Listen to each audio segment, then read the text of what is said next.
Playoffs are different in terms of what we're seeing while we're watching. Are playoffs different for you? Are playoffs different for your teammates? I mean, this is pretty common area you guys have been in for a long time right now. Does it feel like it's just business as usual next week up? Yeah, I mean, I'm not gonna lie, being here for 6 years now, the seasons are they're kind of starting to fly by a little bit. And, um, if you blink, you'll miss it kind of thing. And, this is just one of those things you never take for granted. I've been blessed enough to go to the playoffs every year. And I always touch back on this every year. When I was a rookie, Jerry Hughes told me it was his first time winning a playoff game that year. And so, that always keeps it in perspective for me just to be, grateful that we're going all the time that all the guys have put in. I'd like to say, we keep it simple. We want to just keep it the next week so it's as consistent as possible. But, there's always that little piece in the back of your head that knows you like this is a pretty special thing, and we have a chance to do something special if we just keep things rolling. Obviously, without the division title, there are some differences in not playing at home, but this year, in a lot of ways, has felt a little different from previous years for you guys. Am I wrong about that? I would say there's some similarities, some differences. Obviously, yes, I'd agree with that. When you look at where you guys are right now, as you get ready to take on this opponent and try to make a deep run, how comfortable are you with where your defense is today? Yeah, I mean, I think through the course of the season, you never want to peak too early. And I think we've touched on that throughout the year, but we're just looking to always improve. And I think when we get to the playoffs, that's when we just kind of hunker down, and that mindset just maybe we double down on that. And that's all we're thinking is how do we get better from last week? How can we improve, or how can we stay consistent with just the high level of play we've been doing, and just trying to stay on that rhythm, and try to not let people breathe. As you look at this opponent, there apparently are a lot of different ways that they can come at you and beat you. What are you seeing on film? Yeah, I mean they're a very talented team. They have a great quarterback. They have a strong O line with a really strong running back behind them, and they have threats all around. I mean, so they're another great opponent that we're going to have to face, and we're going to have to take them. Obviously, not take them lightly, but they're a great team. Their quarterback can really throw the ball. Their running back checks every gap, and it's just going to be a matter of who wins the line of scrimmage. As a guy who's coming after the quarterback when you get down in your stance, is the thinking involved, well, take the head off the snake? Oh yeah, no, definitely. We love to get after the quarterback, and we want to put them in situations where they have to throw it. We want to win first and second down, and that gives us an opportunity to get after the quarterback a little bit on third, and those are potentially game-changing plays. You made a game changing play earlier this year and one that got a lot of traction online. You and I have talked before. Athletic interception against the Panthers. I'm curious as to how frustrating it was for you to not get it over the goal line, to get caught, because it looked to me while you were running like you thought, I got this. There was definitely a point in time where I thought I had it, and those little guys, they're pretty quick. They catch up to you fast, and trust me, I heard all about it, and I've watched it 1,000 times, and you can tell it's just about that much. And in my head, I'm thinking, just get this ball back to the offense. Reaching it crossed my mind, but also dropping the ball did too. So I'm just glad to give it back to Josh. You make impact plays like that. Does it go through your mind during the course of a season in what's a big year for you personally? Do those types of things, I got to try to do things that make an impact. I have to try to stand out in some way. I think people that are watching the NFL would think that that would be your mindset. I haven't run across many players who've said that it is.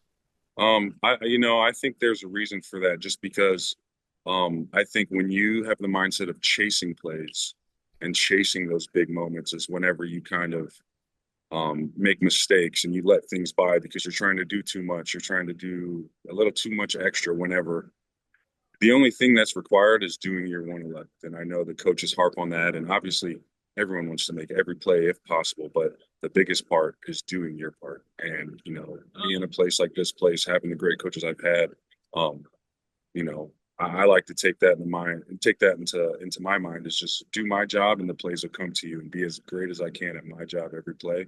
And they're just going to come right to me. And is it the same kind of mindset that let's play this game now, let's play this one in front of us, and what my future looks like, what my future for my family looks like, that'll take care of itself once we're done. Oh, exactly. Yeah, 100%. Um, if you start thinking about things that are in the future, things that are uncontrollable, you start really putting too much thought and putting too much weight onto those things when the things that matter are the things that are happening in your day-to-day life. How consistent can I be in the facility? How great can I be with my get off? How consistent can my hands be? And those are the things that set you up for your future. And if you can't do those things right because you're lacking focus thinking about other things and what should be, what could be, um, it takes you out of your zone. So it's a tough thing to do, but staying present and staying where your feet are is probably the most important thing. I know what's coming next year for that organization and that town is going to be incredible in terms of the new stadium. Was it weird saying goodbye to Highmark? It definitely was. There was a point in time where, I got a little emotional in the stadium. I kind of took my moment to take a deep breath and to look around and to see it all. My parents were there, my siblings were there, my girlfriend was there, and my girlfriend's a Buffalo native. She's an Orchard Park native, so her family, her parents were there. It means a lot to them too, and um, it's just incredible to see the fans stay a little later, listen to a couple more songs. Their tears were flowing. It's a pretty special moment to just kind of take that in and just realize how special this team is to this town, and just a building like a stadium or a structure like a stadium just has so many memories and meaningful times to so many people around here that people are literally crying and people are in tears because of how sad they are about a stadium never being used again. And I think that speaks volumes to just the people here and the team. Let me ask you, this team, this era, is one of the best in Bill's history. And there's no doubt that you guys have accomplished a lot. You've not gotten that opportunity to win the Super Bowl yet, and I'm sure that's the aim of everybody there. But why does this era, this team, and yeah, the wins are certainly a part of it, but Buffalo's been around in football for a long time. Why does this team resonate so much with this fan base? I'd like to credit, obviously our front office and everybody, because they bring people in that they think, are going to mesh well in this type of community. I don't think every player is built for Buffalo, and I don't think every person is built for Buffalo. I think, you can't see outside right now. I'm looking outside. There's about a foot of snow and ice covering everything, and I don't think everyone's built for that. And I think it's a mindset that comes with it too. You gotta have a little edge to you to live in a place like this, and you gotta have a little extra love to live in a place like this, because it's easy to just be upset because the weather's bad. And I think that a place like Buffalo, we have a lot of tough people, and a lot of tough players come through here that make this place what it is. As we're approaching kickoff time, this AJ that I enjoy talking to repeatedly here on Westwood One becomes a different AJ. At least a different type of mentality, a different type of aggressiveness. When does that switch flip for you as you're getting ready for kickoff for a game? Since high school, I've always used the term calm before the storm. And, as cliche as that is, I'm pretty chill all the way up until that final kickoff. Once that the national anthem's being sung, it kind of activates your juices going a little bit, and you kind of get in that mode. And once your first play goes, I mean, it just is almost like it's like a literal switch is flipped, and just it's game time, and there's nothing more fun than that. AJ, thanks so much. Really do appreciate it. Good luck. Yes, sir. Thank you.